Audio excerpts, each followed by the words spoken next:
not necessarily state or reflect the official views and position of Sunshine Radio DZR 1026 Manila, Suarosug Media Corporation, and Sunshine Media Network International.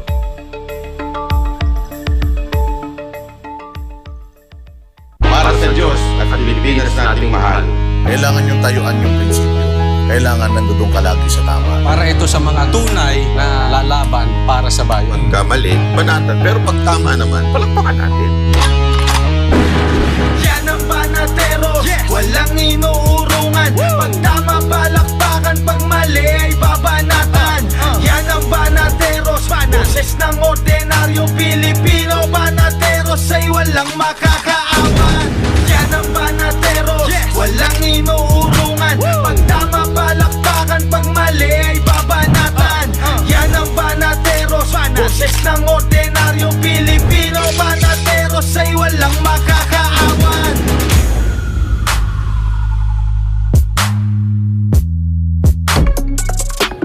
Magandang gabi, Luzon, Visayas, Mindanao. Kayo po ay nanonood ng Banateros sa SMNI. Ako po si Banat Bay. At ako naman po si Coach Oli. Ako naman po si Boss Dada. Meron po tayo ngayong guest. Oh, napakalupit ito. Magaling ito sa showbiz. Slim. Magandang gabi sa iyo, Ike Losada. Grabe naman kayo. Wala na sa kayo. Wala ba yun? Uy, wala Ay, yun. sorry. Grabe. Alam ko siya, Ike Losada. Kinakabahan pa naman ako kanina. Oo naman. Iba pala ito. Parang huwag kang kabahan. Maganda. Hindi naman siya iklusado kita.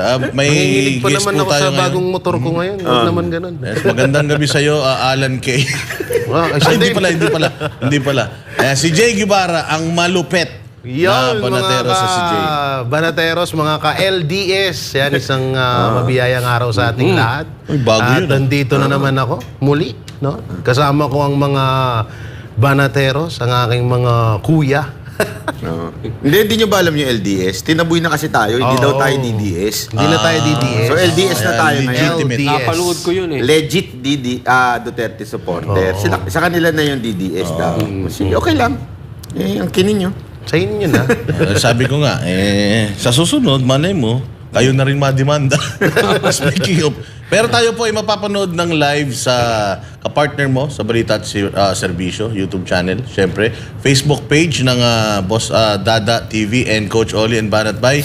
Sa Facebook page din ng Banateros Official, mapapanood tayo dyan. Syempre, Rumble, nandiyan din ang SMNI News at yung smninews.com. Siyempre, website and yung SMNI YouTube channel. Ang dami mapapanood. And sa cable channel. Kasi iniisip siguro nung iba, palibhasa ang yung ating prangkisa ay... sabi nila wala tayong prangkisa. Hindi. Ang prangkisa ay nandiyan pa din. Meron lang tayong problema sa permit to operate ng NTC na ipinapaliwanag naman niya ng mga abogado ng SMNI na paglabag yan sa batas, yung indefinite suspension. So tayo mapapanood sa mga cable channels, sa mga cable companies itong SMNI. Wala lang tayo sa yung normal na channel. Tsaka syempre, Boss Dada, in behalf of the millions of viewers, kasama natin, andyan po si Master Judea. Kulang lang yung mic. So, Yes, kaway-kaway lang muna dyan, Master. Isang sigaw naman dyan, Master. Oy, yan. So, nandyan kompleto po siya. ang Banateros Brothers ngayong Kompleto gabi kami nito. Kaya lang masyadong malaki yung guest namin, kaya hindi nagkasya si Master Judea. Alam mo, payat ko tingnan dito, ha? Pagka magkatabi sa inyong dalawa. Ganda. Dapat ganito na lang lagi para magmukha akong payat, no? Ayan, no? So, ano ba ang pag-uusapan natin? Wala tayong ibang pag-uusapan kundi yung trending ngayon. Ano yun? Na kaso mo. Mukhang comedy tayo ngayon. Alam mo, ang hirap maging sikat kasi talaga eh. Hindi, sabi kasi nila si Banat Bay, laos na daw. Actually, gagawin ko na itong pagkakataon na ito para sabihin po sa inyo na huling gabi ko na po sa Banateros. Uy! Titigil na po akong political vlogger. Magkakaroon lang po ako ng game show dito sa SMNI. Kasama ang Mocha Girls. Tapos mamimigay na kami ng jacket. Kasi naman, hirap mademanda, pambihirang buhay kahit walang kwenta yung demanda sa'yo, di ba, Congressman Zaldico, ubus pera. So, ba't naman ganun? Ba't naman ganyan sila tong mga mahilig tumakbo sa posisyon. Tapos, questionin mo lang sila. Bawal magtanong ngayon. Iko-content mo lang sila. ididemanda ka nila. Di ba, nung tinanong nga ni Ka Eric at saka ni Doc Lorraine Badoy yung si Speaker Romualdez, di ba? Buong SMNI dinamay. Uy naman talaga ang dahilan, ba't nagsimula di ba? Dinamay na nila yung buong SMNI. Kaya nga ngayon, nung nagtanong ako, idadamay din kayo sigurado. Ay, naku po. Sana. Nako. Hindi, pero anyway, okay lang yan. Kasama naman yan sa sa ating pinaglalaban Laban, sa yan. bayan. No? Di ba? Magsalita ka Hindi, naman. the fact na Jay Guibaran, di ba? The fact na ikaw ay kanilang dinidemanda, it means nasasaktan sila sa mga sinasabi mo. Ganun lang naman. Tinatamaan sila. Tinatamaan sila. Jay, sige, reaksyonan mo yan. Kung ayaw nyo kasing, gumawa kasi kayo na maayos. Hindi yung, kung ayaw nyo palang nasisita kayo, gumawa kayo na maayos, di ba? Ang hirap sa inyo pag nasisita kayo, nare-reactionan yung mga maling ginagawa nyo, kung ganyan ng ganyan, ayusin nyo. Ha? Sabi nga ni Bryke, Boss Banat, bigay mo na lang yung demanda mo sa mas totoong DDS. Sige. Kung pwede nga lang Kung pwede lang sana, ibigay na lang. Maganda. Anyway, sila naman yung DDS, kami hindi. Di ba? Sa inyo na lang. Okay? Tsaka sabi nyo naman, bayaran ako Hindi kaya maging tanso vlogger bigla yung mga yun pag nakasuhan na? Wala. Pwede natin. Diyan mo malalaman talaga ang tatag ng isang lumalaban para sa bayan. Coach Oli! Oy! Andito pala ako. Diyan ka pala. Ano mo masasabi natin? masasabi Bakit mo sa ba kaso? kumpleto ang Banateros Brothers ngayon? Ay, hindi ko pwede i-announce. Hindi. Basta abangan nyo sa Facebook. Basta hindi kami DDS. Hindi kami DDS. LDS. LDS. Legit. Duterte. Kahit sino bang Duterte yan? Oo. Mamaya abangan ninyo ang post ng Banateros. Yeah. Kaya kami kumpleto. Ayan nga. So, ano ba itong kinakaso kasi sa'yo, Banat Bayo? Ipaliwanag Sino na natin nag-utos? Hindi, kasi actually itong kaso na to, libel to about dun sa mga, di ba naalala nyo, may akusasyon si Congressman Tebes, may akusasyon si Magalong, si Mayor Magalong, at saka may isa pa si Joel Villanueva, di ba? May mga akusasyon, may banat siya tungkol doon sa laptop. Yes. So tayo, nag-react lang bilang, yun naman po ginagawa natin sa ating vlog. Ang di ko maintindihan, nung nag-react lang tayo, parang tinamaan sila. Kaya nga, nagtataka ako, bakit ganun sila ka-sensitive? Sinabi na po yan ng Supreme Court na dapat ko ikaw ay public official, hindi ka dapat on your skin. At higit sa lahat, ang sinatawag nilang yung libel, tsaka defamation, kung ganyan, kung hindi naman related sa work mo, yung kinumento. Halimbawa, sasabihan mo yung isang congressman, may kabit ka. Wala namang kinaugnayan doon sa trabaho niya. Hindi naman yan ang sinabi ko. Ang sinabi ko dito tungkol doon sa mga korupsyon na issue nung ilang mga politiko na nire-reaction na natin at tinatanong natin, hindi lang po kay Congressman Zaldico, pati kay Speaker Romualdez. Karamihan nga doon sa nirereklamo nila, nandun yung pangalan ni Speaker Romualdez. Kaya, meron ako mga ilang source dyan sa Kamara. Oo, tinanong natin kung bakit ganito, ganyan. At napag-alaman nga po natin na ito ay may basbas po ng kanilang pinuno. So, ewan ko kung totoo yun. Tanong lang naman. Tinatanong lang naman natin. Baka magalit na naman sila dahil nagtatanong tayo. Ang tanong nga natin dito, Speaker Romualdez, ikaw ba, with question mark, ang nag-utos para i-demanda ako? Nagtatanong lang po ako ito'y seryosong tanong. Kasi kung nag-utos ka, ba't di mo nalang ikaw? Ba't kailangan mo pang mag-utos? Pero, ulitin ko, tanong ko lamang po ito. Kung meron po kayong gustong isagot, banatbyofficial@gmail.com. Pwede nyong sa akin, sabihin nyo, wala akong kinalaman dyan. Bibigyan, at babasahin ko po ang inyong sagot, reply, para sa patas na pagbabalita. So, yun lang naman ang sa akin. So, okay lang. Ganyan talaga buhay. Kasama sa buhay yan na mademanda. Anyway, sabi nga nila, just go with the process. Sabi ko naman, sana lang kasama kayo. Diba? Yung nagdemanda ba sa'yo, congressman party list? Oo. Isa sa pinakamayamang congressman. Di umano. Tsaka Banat ba, hindi masama yung sumagot si siya sa House Speaker sa'yo kung sakali man. Hindi masama yun. Maganda nga yun at least malalaman kung siya ba ang Pero nagtataka pa ba kayo? Banat Bay, kung ang mainstream media nga, di ba, ginaganyan nila katulad ditong SMNI, kung ang maisog rallies nga, kanilang pinipigilan by means of yung mga lugar kung saan idadaos ng mga freedom parks, yung Sa bagay. yung rally tinataniman nila ng mga truck. 'Di ba? Ikaw pa kaya na isang vlogger na alam naman natin na ang Banat Bay talagang lumalatay. O lumalatay talaga. Pero kailangan maintindihan ng tao na hindi tayo dapat huminto sa mga ganitong klase ng mga ng mga harassment. Kasi para sa atin, harassment to, gusto nila mag-set ng chilling effect sa lahat ng mga bumabatikos sa kanila. Na kung si Banat Bay kaya naming ganyanin, lalo na kaya kayong mga maliliit na vloggers. Ang Banateros po ang format ng aming mga shows. Kumukuha po kami ng balita galing sa mga mainstream media na nire-reactionan namin.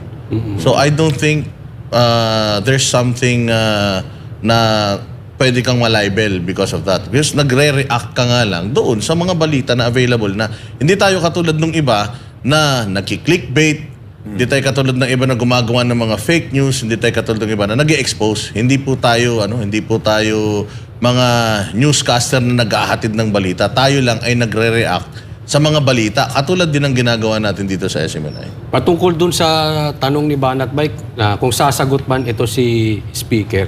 Ako sa tingin ko hindi sasagot to si Speaker. Alam naman natin matipid sa salita ito. At parang 2 beses ko lang to narinig na sumagot. Pinagtanggol pa niya si President Bongit. So, kung patungkol sa kanya, hindi yan. Kung tungkol doon sa kanya nga pinagtatanggol, ay posibleng sumagot pa yan. Yan, ito ngayon, hindi, malabo. Kaya manawagan ka sa mga vloggers na katulad mo, Banat Bay, na pinanghihinaan ng loob. Ay, okay lang, sama-sama tayo. Pero lang. Sa mga nanghinaan ng loob, okay lang yan. Kasama yan sa proseso. Kasi, alam nyo, madadaan talaga ang bawat isa sa ganitong klaseng pagsubok. Pero isipin nyo na lang, malapit na. Malapit nang makita ang liwanag. Alam mo, Banat Bay, sa totoo lang, kung halimbawa na usapang karapat-dapat na makasuhan, yung mga tanso vlogger nga, grabe yun eh. Diba? Talagang may mura pa, may fake news, pati pamilya mo idadamay. Sa totoo yung kay Banat Bay, wala naman eh. Actually, Jay, yan ang difference. Kasuhan nyo na kami lahat para mas maganda. Ikaw na lang. Ikaw na lang. Ako dito. Dinadamay mo kami, kabago-bago mo rito eh. Kakasampa mo lang dyan, tapos gusto mo, demanda ka agad tayo. Wala ikaw tinabi ko kay Banat Bay eh. Alam nyo, napakaganda Ba't ba nun. inimbitan nyo pa to rito? Napakaganda nun eh. Na, alam mo yun, diba, na ano ko na pag magla-live tayo, tabi-tabi tayo doon sa kulungan. Hindi, pwede loko-loko, bawal mag-cellphone doon. Ang bira ka, nandamay ka pa eh. Nilulusutan ko na nga to eh. Nadamay pa to. Anyway, nandyan na pala yung guest natin. Introduce Yan, mo. kasunod ng guilty verdict kay ACT Teachers Representative Franz Castro sa kasong child abuse, muling nabuksan ang usapin ng pagkakadawit ng Kabataan Party List sa komunistang teroristang grupo, CPP, NPA, NDF. Si Ina Mortel, magbabalita. Binubuo ng ACT Teachers Party List, Gabriela Women's Party at Kabataan Party List ang Makabayan Bloc ngayon sa Kongreso. Ang grupo ng mga kongresista na noon pa may itinuturong operatiba ng teroristang grupong CPP, NPA, NDF.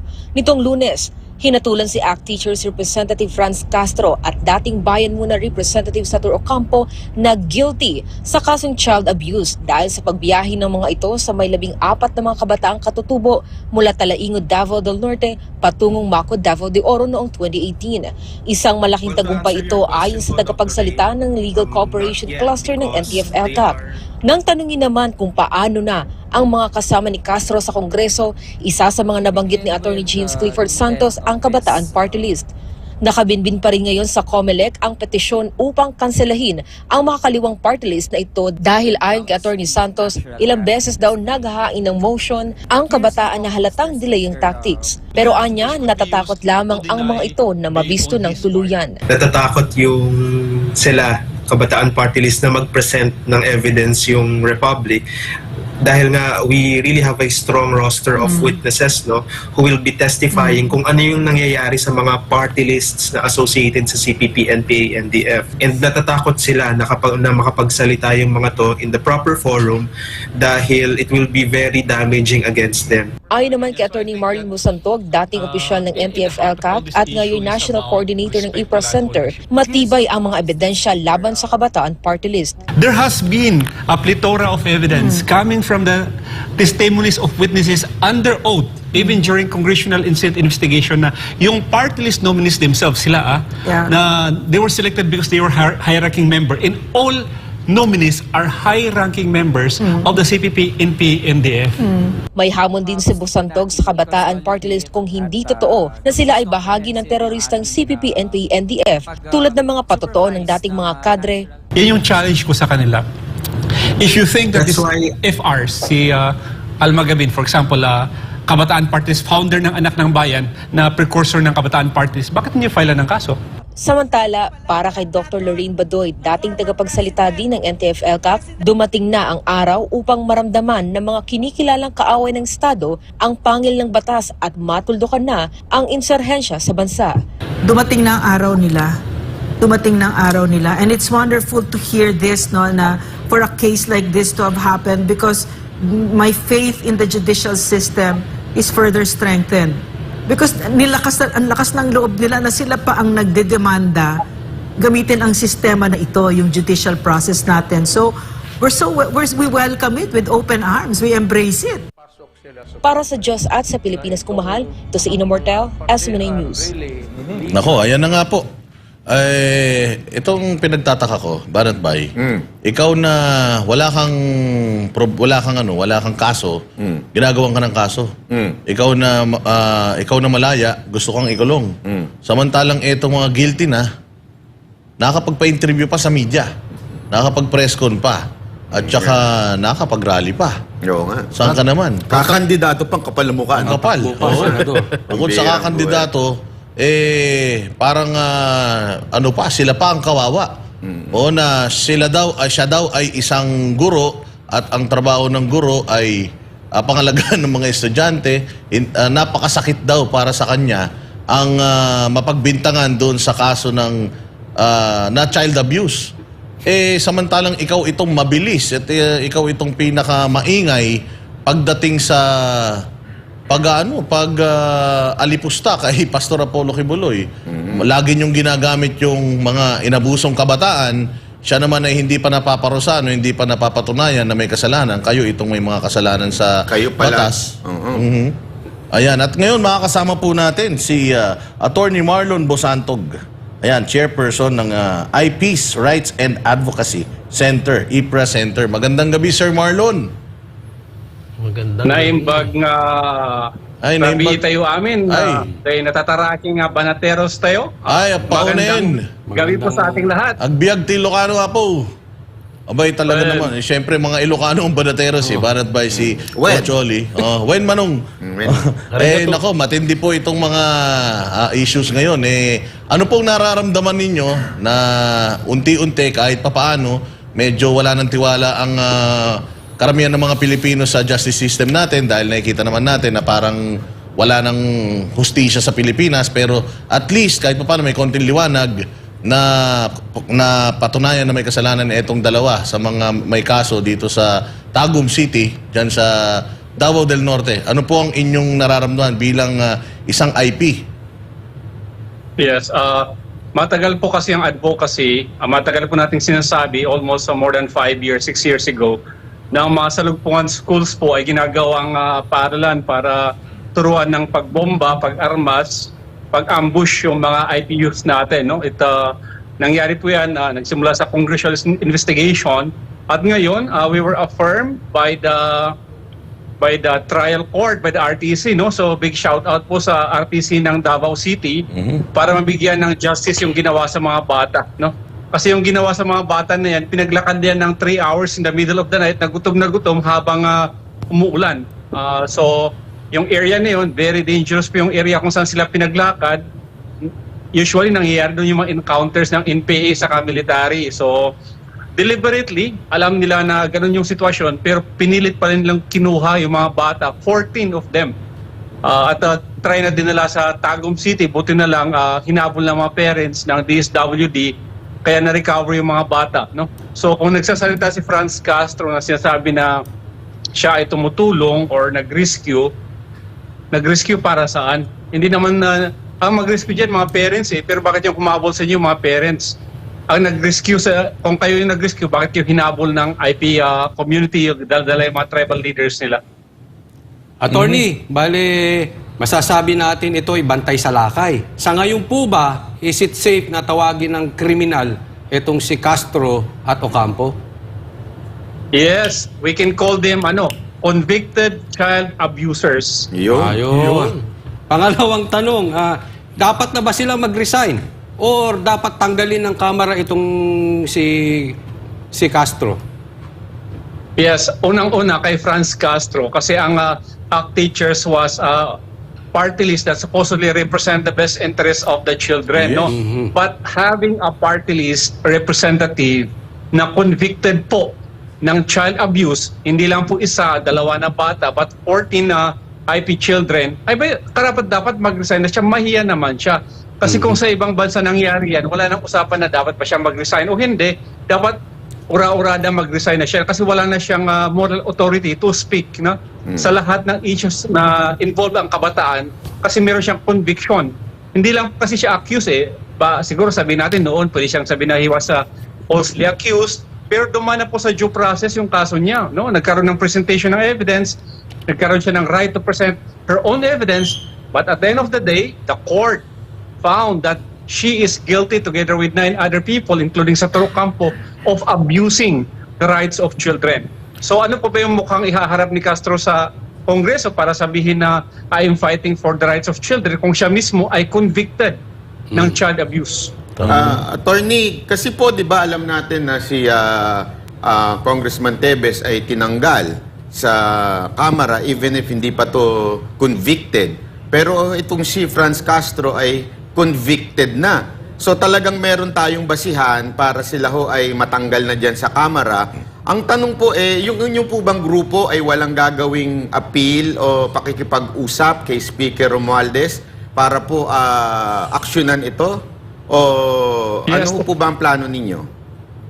Tama, and part yan ng pinag-usapan na dapat filean ng ethics complaint si Castro para kasi ang may karapatan lamang na disiplinahin ang mga members niya ay yung House, no? So, meron ding tinatawag na legislative immunity from arrest si Castro bilang sitting member of the House. So, tinitingnan natin ang ibang legal aspect kung paano magamit, no? Ang conviction na ito, hindi lang para matanggal siya sa pwesto, pero matanggal din sa party list system natin ang ACT Teachers. Yun, napakaganda. Jay, meron kang tanong? Hindi, siguro rerekta na ako. Hindi na Hindi, siguro mas maganda kung magkusa na lang siya mag-resign dyan. Ay, hindi. Oo, diba? Sa sobrang kapal ng mukha Kasi niya. ang kapal naman ng mukha niya kung mananatili pa siya dyan Pero attorney, etong tanong, bakit hindi kidnapping ang di ba para pong kidnapping yung ginawa nila? Kasi without the consent of the parents, O baka nakahiwalay pa yun. bakit po hindi kidnapping kaya sa tingin nyo po? Ano po ang paliwanag dyan? Nag-file sila ng kasong kidnapping saka serious illegal detention kasama sa child abuse na kaso. Pero na-dismiss yung kaso hindi pala na-dismiss,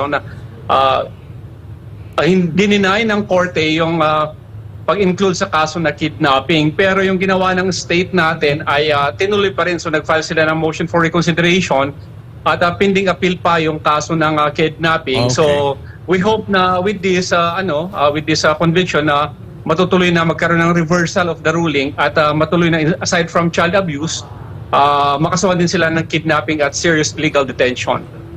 Kung kidnapping po, sir, ano po ang sentensya niyan? Lifetime imprisonment ba? Malamang reclusion perpetua yan. Hindi. Yan. Kaya kailangan talaga ma-push yan. Oo, di ba? Kailangan ma-push talaga yung issue na yan. But then again, sabi nga ni, pumapropaganda actually si yung ACT Teachers Party List, Representative Castro, na sila lang naman daw ay pumunta doon at tumulong. So meron siyang istorya na pinalalabas na nagkahagulo diyan sa lugar na yan, kaya kinuha niya yung mga bata at isinakay sa sasakyan, 14. Oo, so Yes, anong counter nyo dito? Kasi kinuha daw nila at inilayo nila from harm's way. Pero para sa akin kasi, dapat kung talagang sinagip mo yung mga bata, dapat i-turn over mo at least sa DSWD. Tama ba? Tama. Kaya yan yung mga isa lumabas doon sa sa kaso na ang humabol actually sa kanila is DSWD, saka yung may parental authority sa mga bata, no? So kung halimbawa if they are really in danger yung mga bata, andun naman siguro malapit yung military that they could have reported to. Ang sinasabi nga nila dyan, yung sa propaganda nila is may grupo daw na tinatawag na Alamara, na isang ginawang grupo ng mga military para patayin, no, yung mga IPs, yung mga IP children, but they were not able to prove, no, their case. So kahit ano pang sabihin nila, lumabas naman na yan sa sa hearing ng kaso. Bakit niyo sinabi sa judge? Actually, sinabi naman nila, kaya lang hindi ka papaniwala yung kwento nila.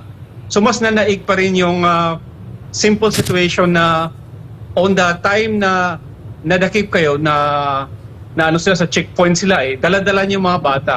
Unang-una, wala yung parental consent kayong dala-dala. Wala kayong government employees na kasama like DSWD or kahit man sa police para ma-stop yung mga threats na sinasabi. Pangalawa, yung fact na ginawa niyo na pinaglakan niyo yung mga bata sa gabi, no? Almost hating gabi na umuulan, na kung saan yung area is pwede silang mahulog sa bangin. Imagine na ginawa yun sa mga anak nyo for almost 3 hours. Kaya ngayon mga nag-testify dyan, yung mga bata na ibang witnesses, they were traumatized by the event. They were so scared while they were conducting their, yung habang kinukuha sila at pinupunta doon kung saan sila ilalagay sa van, no? Kasi 3 van yung pinagsakyan sa mga yan. So these are the simple facts of the case na no matter na lagyan mo ng propaganda, hindi mo siya mababaliktad. Kasi unang-una, nandyan yung mga 14 na bata. They were rescued, no? Pangalawa, nag-testify yung ibang mga bata sa kaso. Pangatlo, nag-testify yung mga parents ng mga bata. Pang-apat, nag-testify yung DSWD. So, nag-testify din yung mga tribal leaders, no? Pati si Bayi Pilar na nakikita dyan na pinapagalitan sina Franz Castro. Part po yan ng ebidensya ng prosecution, and they were able to establish, our prosecution was able to establish the guilt na ginawa ni na Franz Castro tantamount to abuse, no? Prejudicial to the development of a child. Tapos, attorney, nadinig ko sa isang interview kanina, itong sinabi ni convicted Castro at convicted Ocampo na posibleng na-impluensyahan daw ang korte ni PRRD. Sinisi na naman si PRRD. Posible po ba ito? Balik tayo doon sa nangyari. Tanggalin mo man yung PRRD, andoon yung 14 na bata nag-testify. Kinausapan nila si PRRD. Ang ginagawa ni na Franz Castro ngayon is foul na yan kasi you are a sitting congressman and you are assailing the independence of the judiciary. Tinitira mo na yung isang institution, no? Kasi sabi mo na ito ay na-influensyahan. That's already a libelous statement against the judge. Actually, pwedeng kasuhan ni judge actually yan sa mga ganyang statement. Kasi you are a sitting member of the House of Representatives at nandiyon sa oath of office mo to obey the laws of the land. Ganyan talaga mo yan, punong-puno ng propaganda. Saka meron akong konting correction kasi alam nyo, ang isang snatcher ay convicted din yan. Kaya dapat kompleto tayo sa facts natin. Sabi natin na convicted child abuser. Franz Castro. Convicted child abuser. So, I stand corrected. Yes. Convicted child abusers. Satur Ocampo and Franz Castro. Baka naman i-libel ka pa niyan. Sir, ang tanong ko lang po ito, kasi marami tatanong din, bakit hindi pa sila ikinukulong? Yan, kasi ang kaso pa kasi hindi tinatawag na final and executory because there's still an appeal process. So, nasa discretion ni judge ngayon kung i-grant sila ng bail or kung hindi sila i-grant ng bail. So, kung mag-apply pa rin sila ng bail at magkakaroon ng hearing yan or kung continuous pa rin yung bail nila, possible na aantayin pa rin yung final judgment. Depende sa mangyayari sa appeal nila para sila ay may kulong. Part po yan ng process natin. Mas gustuin of course natin na sila ay makulong na para himas-himas naman nila yung marehas, no? Pero we still trust sa ating judicial system. This remedy is available not only to them but to all of us. So, pero sir, kunting tiyaga lang po, na nagkaroon na tayo ng very big victory na ikaw ay nakapag-convict ng isang sitting na congressman ng child abuse. So hopefully tuloy-tuloy na yung panalo natin sa judicial process natin. Alam mo, attorney, yun ang nakakalungkot sa Pilipinas, ano? Kasi sa mga kriminal na katulad nitong mga child abusers na ito, available at gumagana yung proseso na yan. Pero kay Pastor Apollo Kibuloy, yung pagsiserve nila ng warrant of arrest, meron pa pong pending na motion yung kanyang legal team na kine-question iyang warrant of arrest na yan, pero sineserve pa din nila bagamat naka-pending pa yung motion na yun. So bakit sa mga kriminal pwede yung ganitong klase ng sistema, due process, bakit sa mga hindi pa naman mga kriminal may tila mo paglabag sa due process? Yes, totoo yan. Totoo yan. Para rin sa aking personal opinion, no, sa observation ko doon sa nangyaring pagsaserve ng warrant of arrest. Not even a search warrant kasi may mga IPs yata na yes, may stroke namatay because of the stress. No? Dalawang namatay, yes. Oo, dalawang namatay na IP. Pati yung mga bahay nila, hinalughog at pinalabas sila sa kanilang mga bahay na hindi naman bahay ni Pastor at alam nilang wala doon si Pastor. So, what is good about this is that alam naman natin kung bakit nila ginawa ito. Huwag na tayong magmangmaangan na ito ay walang halong political. Yeah. At yung ginawa naman ng Kingdom, which is to file cases of homicide, destruction of property, no, yung sa mga abuses na ginawa nila, we fully support that para makita naman nila na hindi mo basta gagawin to. Pero ang nakakalungkot lang talaga dito is with respect to our policemen, alam naman natin na sumusunod lang sila kasi hindi nila nagagawin niya kung hindi may nag-utos sa kanila. At ngayon ang naiipit tuloy ay ang ating mga police officers. So, well, ginawa naman nila, but hindi sana umabot sa ganun. Ngayon, ang naglalaban tuloy, ang nasa baba, no? So, which is quite sad. Kasi alam naman natin nasa taas nang galing yung mga orders. Ayun, may mga tanong pa ba kayo mga partners? Kung wala na, siguro hinga na lang natin si attorney ng kanyang huling mensahe patungkol sa mga nangyayaring ito sa bayan natin. At dyan, sa ating maliit na victory, pero para sa ating malaki na yan, ano? Lalo na ngayon. Unang-una, nagpapasalamat tayo sa mga shows na ganito, sa SMNI na Banateros and other kasi tayo lang yung nagbibigay ng sa mga nagbibigay ng mga balita na ganito. We share the celebration of our brothers and sisters sa indigenous communities because we do not see it, no, from the traditional media, and I don't know why they are so silent, while in fact this should be a big news, no? Kasi it shows a vindication doon sa mga abuses sa mga indigenous communities, but it seems that they are silent, no? Siguro masyadong mahal kung magsalita sila or kung bakit hindi sila nagsasalita, no? But we still challenge them na ipagtanggol ang ating mga indigenous brothers and sisters sa mga abuses na ganito, and let it be known sa open na yung mga abuses na ganito mayroong patutunguhan. And yun nga, we shout out doon sa judge, doon sa prosecutor ng Davao City for a job well done, no? Mabuhay po kayo. At sa Banateros, maraming salamat sa pagkakataon na makausap ko kayo ngayon. Yes, sir. Hanggang sa muli, Sir Marlon Bosantog, chairperson ng IPRA Center. Salamat po. Magandang yun. Napakagandang usapin yan. Di ba? Pero, Boss Dada, no? Diyan mapapatunayan ng administrasyon na hindi sila one-sided pag Kasi baka mamaya, Hindi tayo naman naniniwala naman tayo na ang hostisya sa Pilipinas, gumagana pa naman. O kaya ngayon ang lagi natin sinasabi na with all this, hindi dapat natin pinapayagan yung idea na ang ICC ay pumasok dito sa Pilipinas. Kasi ayan, sa side din naman ng opposition, which is si De Lima, nakalaya naman siya.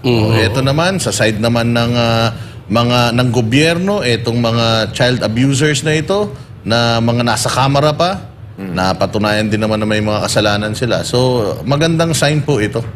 Pero alam mo, kailangan dumistansya ang kamera dito. Kasi magkusang loob si Speaker na suspindihin o tanggalin itong si convicted child abuser Castro kasi ginawa nila kay kay Kong Tebes.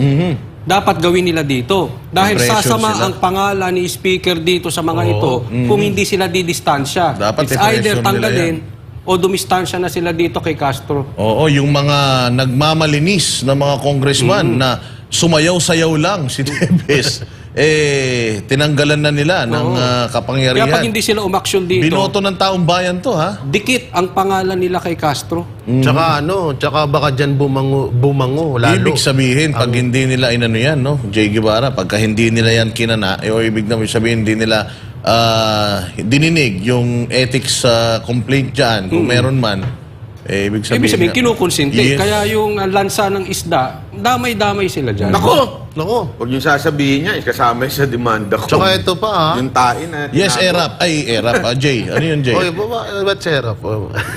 Hindi, baka si Franz Castro na ang sagot sa pagningning ng pangalan ni House Speaker. Di ba? Pag talagang pinuruhan nila. Tingnan natin. Hindi, babaho pangalan niya dyan. Kasi, Kasi yan yung pagkakataon para mapag-usapan siya kasi gusto niya yun eh. Para may balik yung gusto tiwala niya ng yun eh. taong bayan sa kanya. Yun ang ibig sabihin ni Jay. oo. Na kapag inaksyonan niya ito, babalik ang tiwala ng Diba? taong bayan. Tatanggalin niya o siya na yung magdidesisyon, ganun. Papalakpakan ko to. Palakpakan. Papalakpakan Pagka natin. tinanggal ito si Castro. So, yan ang hamon natin sa Congress. Hamon to, hindi to tanong. Hamon natin na maging patas tayo sa lahat. Pero ako hindi, imposible yan. Hindi gagawin niya ni Speaker. Si Speaker, ang pinag-iinitan lang naman niya, kalaban niya. Di umano. Di umano. So, Di umano. kakampi niya ito. Itong akbayan. Ewan kakampi ko. niya. Hindi natin masasabi. Kasi, kita mo ito kasi baka sabihin ng iba, ba't yung pinapasok si Tebes, terorista yan? Sandali. Tandaan ninyo, meron tayo sa batas na unless proven na guilty, Yeah. beyond reasonable doubt, that person is innocent. Inosente pa po yun sa batas, walang kasalanan. Ito, convicted.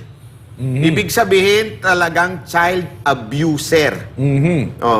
So, ibig sabihin nun, hindi na to kailangan patunayan, napatunayan na ng batas. At korte na nagsabi, hoy, kayong dalawa, abuser kayo. So, yan ang sinasabi ng ating husgado. Pag hindi inaksyonan niya ni Romualdez, anong tawag mo kay Romualdez? Cuddler. Naku, wala ko sinabi Ikaw nagsabi. Hindi, Wala tinatanong akong mo na sinabi ako ganyan. kung ano ibig sabihin. Hindi, kasi ganun lang Kinukonsinti naman niya yan na lang. Yan na lang. Di ba? Kinukonsinti niya. Halimbawa lang. Ito. Kunwari si Jay. Nadamay na naman ako. Oo. Mahilig sa bata. Ako po. Nang-a-abuse ng bata. Naku po. Tapos lagi ko pang kasama. Tapos lagi kong hindi ko siya tinatanggal sa atin. Kinukonsenti mo. Kinukonsinti ko. Anong tawag doon? Binigyan mo pa ng motor.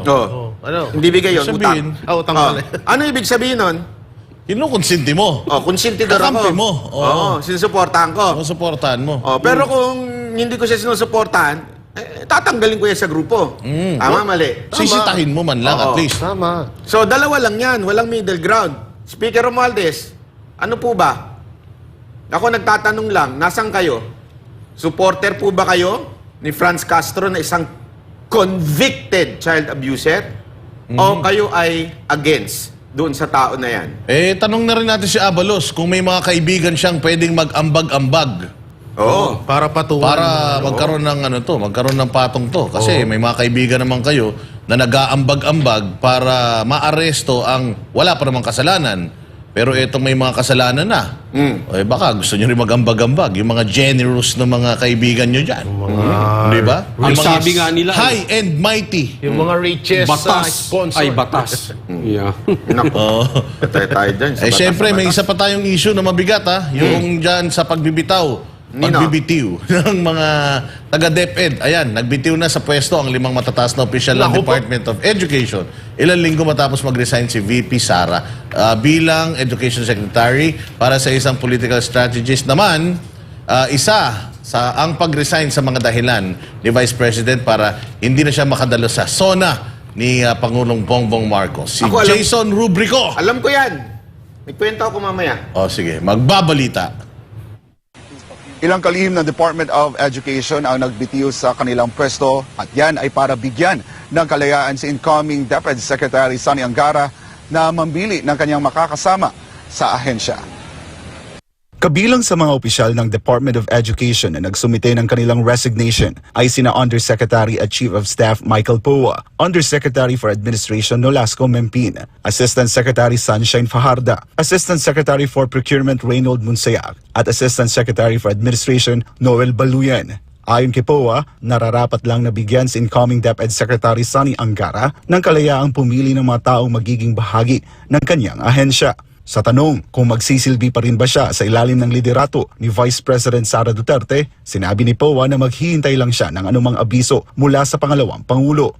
Magiging epektibo ang pagbibitiw ng manasabing opisyal sa July 19, 2024. Wala pa ring malinaw na dahilan kung bakit nagbitiw si VP Sara bilang DepEd Secretary.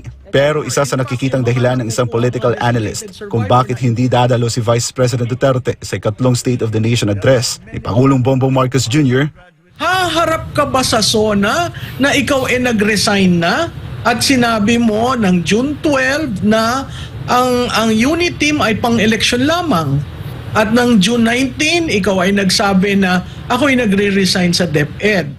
Dagdag pa ni Malutikia, ilan rin sa mga posibleng dahilan sa desisyon ni Vice President Sara ay ang maling trato sa kanya ng Administrasyong Marcos. A-attend ka ba sa SONA na hindi ka naman trinato ng maayos nitong administrasyon na ito? Bakit kasi siksik sa isang administrasyon na binabastos ka? Correct. So, akin tamang-tama yung ginawa niya. Ngayon, May belta naman si Tikia laban sa kongresistang kumikwestiyon sa desisyon ni Vice President Sara na hindi dumalo sa SONA at sinabing walang maturity ang pangalawang Pangulo. hindi yan sign ng maturity yung sinabi ng isang congressman. Si Vice Presidente daw ay walang maturity. Alam mo, ang maturity is the sum total of her acts. Hindi yung isang desisyon na hindi pagpunta sa third State of the Nation address. Yung mga kongresista, ang inyong mandato siguro mga 250,000 per district. Si Vice President 32 million. Huwag naman niyo yung pahiyain na gano'n, di ba? At karapatan ng Vice Presidente, kung ayaw niya umattend, hindi siya a-attend.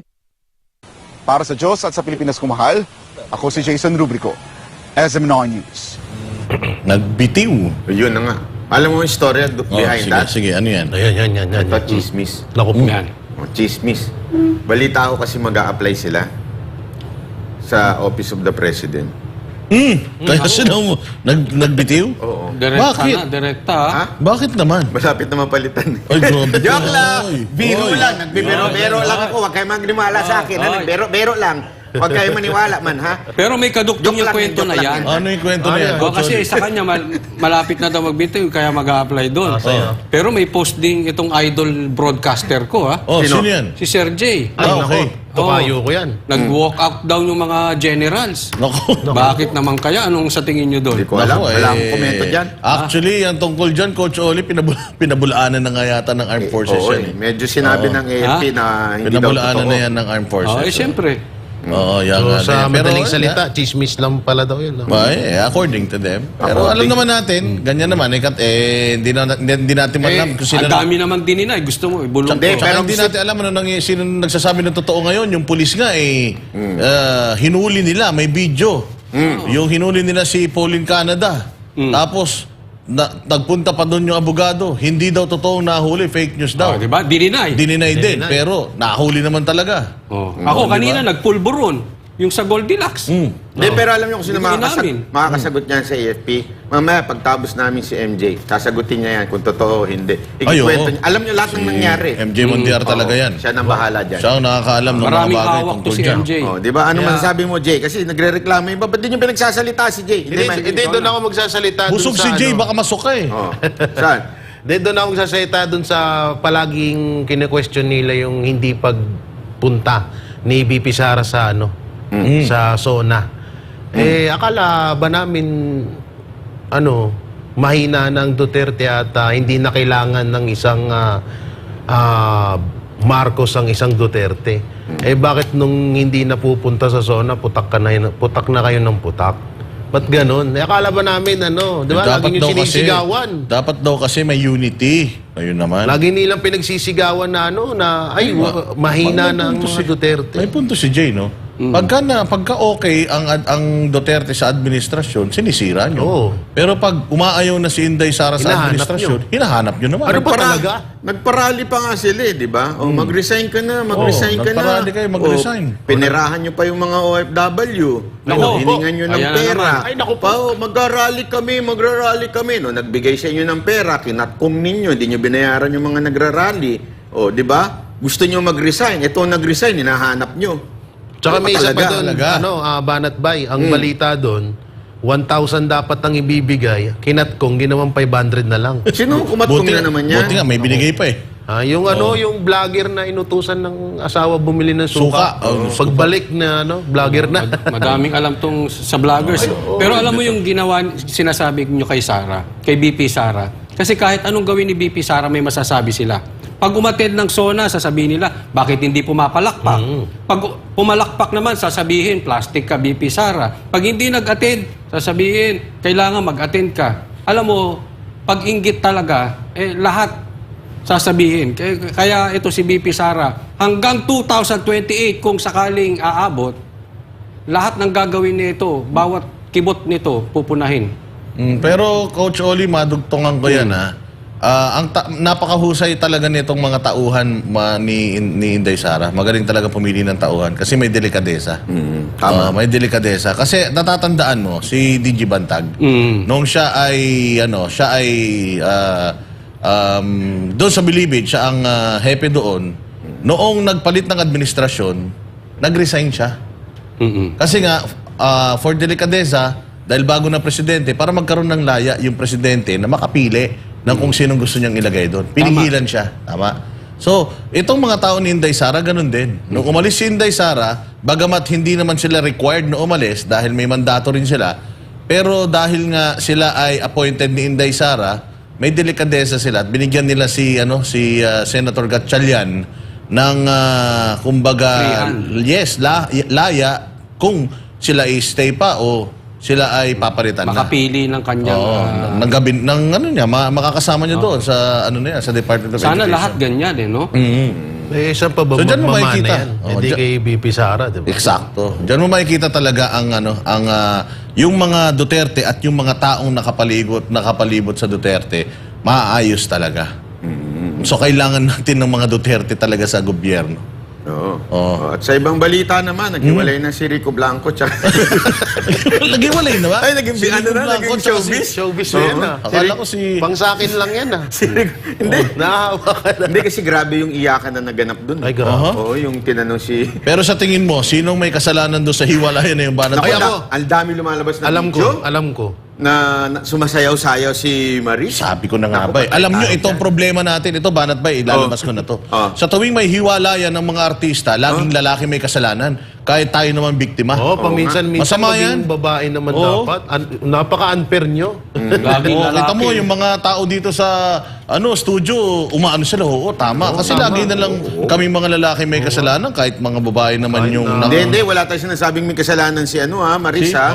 Kayo, sinasabi nyo kagad may kasalanan yun, Hindi, sinasabi ko lang din in general na sa tuwing na lang ganyan, pag tinignan mo yung mga comment, lagi na lang, si Rico Blanco daw may kasalanan. Pagsalitain natin si Jake. Sige, Jake, territory na to. Magaling sa showbiz to. Ito, comment sila, sila Anharot, kasalanan daw ng lalaki yun.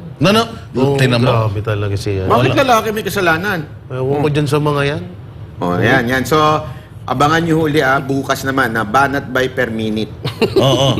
Magbabago na po si Banat Bay dahil gusto na siyang patahimikin ng Kongreso at siya ay ayaw ng pag-political vlogging. Kaya Banat Bay per minute na. Banat per minute? Bago magbanateros, Banat Bay per minute. Pero yung game show mo, anong pamagat nun? Urong sulong. Urong sulong. Pero maganda yung idea ni Banat Bay. May merong sumasayaw dito sa... Nakala ko kwarta o kahol. Kwarta o kahol. Tapos yung mukha ni yung nandun yung kumakahol. Ni Trillanes? Ay, grabe ka naman. Wala akong sinabi. Nagtatanong lang. Wala akong sinabing nagtatanong ganun. lang ha. Trillanes, nagtatanong lang ha. Kasi alam mo, ibig sabihin ng pagkahol, hindi naman ibig sabihin mukha kang aso. Oh. Hindi yun ang ibig sabihin. Although sometimes, pero hindi yun ang ibig sabihin nun. Ibig sabihin lang, nag-iingay ka, hindi ang naman- ingay-ingay mo, yung bigla, kasi yung aso, di ba, yung tahimik sa gabi, yung gabi, gano'n, gano'n. Eh, parang gano'n si Trillanes. Na biglang kumakahol-kahol, ang tahimik, biglang kahol ng kahol.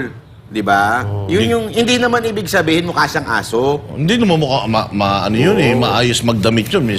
Sabi nga nung isang kaibigan natin na mataas ang posisyon eh, kahit daw isang buhok, walang nakatikwas doon. Ay, grabe. Ganun siya, as in, Hindi, pero vain. alam mo may mga Shih Tzu nakadamit. Talaga? Sa mall, ang dami. Minsan nga Ano nasa pa? YouTube eh. Well, ang ganda naman ng lahi, Shih Tzu. Ang Nila, cute-cute ano mo ng naman, Shih Tzu. magagalit naman may-ari ng Shih Tzu sa'yo. Hindi inano mo kay Baka pwede Trillanes. pitbull. Pitbull na lang. Hindi. Hindi kasi pitbull hindi Mas mahal- Huwag naman pitbull. Ano? Pascal. Oh, ano yun eh, matapang ang dating ng pitbull eh. Matapang naman yun eh. Si Trillanes? Chihuahua. Yun. Chihuahua. Maingay yun eh. Mukhang daga, nakahol ng kahol. Uy, Ano? gusto ko yung aso na yun. Ganun, Chihuahua? ganun. Oo. Grabe ha, meron pa dito, Fast Talk with Tito Bay. Uy, pwede yun, pwede. Ang dami ng title. Oh, tsaka speaking of aso, yung best friend ko niya, uy, shoutout sa'yo, may kabe. Miss you. Bakit aso? Pare sila ni Trillanes eh, tahol ng tahol. Wow. Wow, wow. Isa kanya, wow. Wow. Yung Dapat kahol niya, magkaroon wow. kayo ng Wow. segment ni Wow, MJ wow. Mondihar, no? Oo, walang Diyos. Kamusta na pala si Mike Abe? Oo nga, wala na akong balita. Posible na yan. Natawag pa rin. Oo nga eh. Oy, may kabe bukas content kita ulit. Nakalimutan na natin yun eh. Kasi, di ba? Anyway, meron pa ba kayong last word? Last word. Bago kay Demanda? Oo, bago. Huwag na, delikado. Ayun, ako na mauna. Sige. Siyempre. Ito lahat sinasabi. Banateros Brothers, Coach Oli Banatbay, J. Guevara, Boss Dada. Siyempre, Master Judea. Master Judea. Ayan, Buster Sandali, TV. bago magpaalam, sama natin Master. Wala, Master wala, dito. wala. Buster TV. Ayan, Buster TV. Si Spencer Lacalle at Jojo de Guzman dyan sa Hong Kong. Ayan, i-follow ninyo, subscribe ninyo yung mga malulupit Michael Jackson ka na mga muna dito. Hindi, DDS/LDS. Yung mga- LDS na, wala na LDS na, walang DDS. Ayoko na, Wala sa kanila na yun. LDS Oo, na. wala na. Ayan, nandito ngayon si Master Judea. Kompleto ang Banateros Brothers lahat, yan. mga kababayan, magandang gabi. At nandito makikisali, makikigulo lang. Kompleto ngayon. Nandito sa SMNI, Banateros Live. Tsaka medyo pumunta ka dun. Ay, naku, nag-aalamay kabi na nagtatagal, oh. Lumalaki na ulo, lumalaki na ulo. Medyo lumayo ka dun, Master Judea, kasi nagmumukha kang pangit sa camera. Dikit ka sa kanya eh. Lumayo ka, dito ka. Nung kapanda, yan. Oh, yan, dito ka. Huwag kayong tatabi kay Jay dahil sabi nga ni Jay kanina, Coach Oli, lumayo ka konti, mapapansin na hindi ka cute pag katabi mo ko. Ang ganda pala pag may nakatayo sa gitna, no? Ayan. Coach Oli, ikaw. Pwede. Iwasan nyo yung mga anak ninyo. Ilayo-layo nyo sa mga katulad nitong si convicted child abuse, Franz Castro. Hindi ako nagsabi niya na hukuman. Korte nagsabi niya. Medyo ilayo. Hindi, kasi seriously, ingatan nyo. Kasi delikado po yan. Pag napadikit sa mga katulad niyang convicted. Naku po. Iniliwanag natin. According sa korte, convicted, pag nilapit nyo dyan, ang mga anak nyo, alam nyo na mangyayari. Kaya ingat-ingat lang po sa mga magulang. Wow. Jay Guevara. Aban ako. Ay, hindi. Dito ka lang, Master Judea. Hindi, grabe, no? Kamakailan lang, nagpaparinig pa to kay BP Sara. Ngayon, guilty na. Oo nga, grabe. Nung nakaraan lang, Franz, convicted child abuser. Yan. Dito tayo. Nung nakaraan lang, paano ka pa kay BP Sara, tapos ngayon, makukulong ka na. Bilis talaga ng karma, no? Oo nga. Hindi, makukulong siya kung hindi siya susuportahan. Sana. Master Judea, final words. Final words. Ano ba? Ikot ka naman. Ikot ka ng ikot. Yan, final words. Okay. Akala ko ito Ano ba final words ko? Ikaakyat ko lang dito. But anyway, magandang gabi po sa inyong lahat. Patuloy po natin suportahan ang Banateros Live, SMNI, at of course, kapartner mo sa balita at serbisyo. Araw-araw yan. Dahil dito, sa SMNI, dito lang kayo makakakuha ng tamang balita. Yon! Sige, ako na. Sabay-sabay tayong kumanta ng Backstreet Boys. You are. Okay. Maraming salamat po. Kita-kits po tayo ulit mga Banateros. Ito lang sa SMNI. Pag tama, palakpakan. Pag mali, banatan. Ako po si Banat. Bye! At ako naman po si Coach Oli. Ako naman po si Boss Dada. Ako naman si Master Judea. At ako naman po, si Jay Guevara. Para sa Diyos at Pilipinas nating mahal.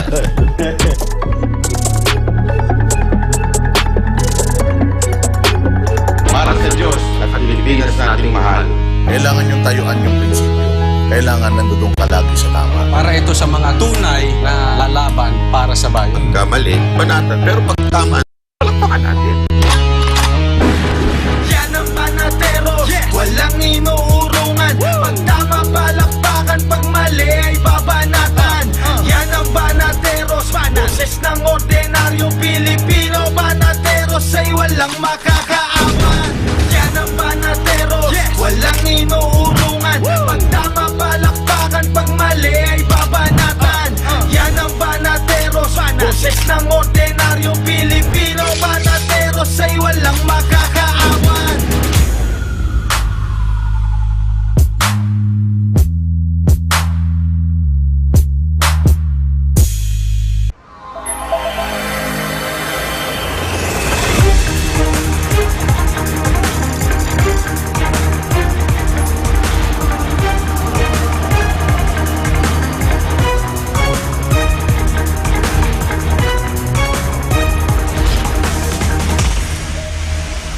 This is SMNI News Channel.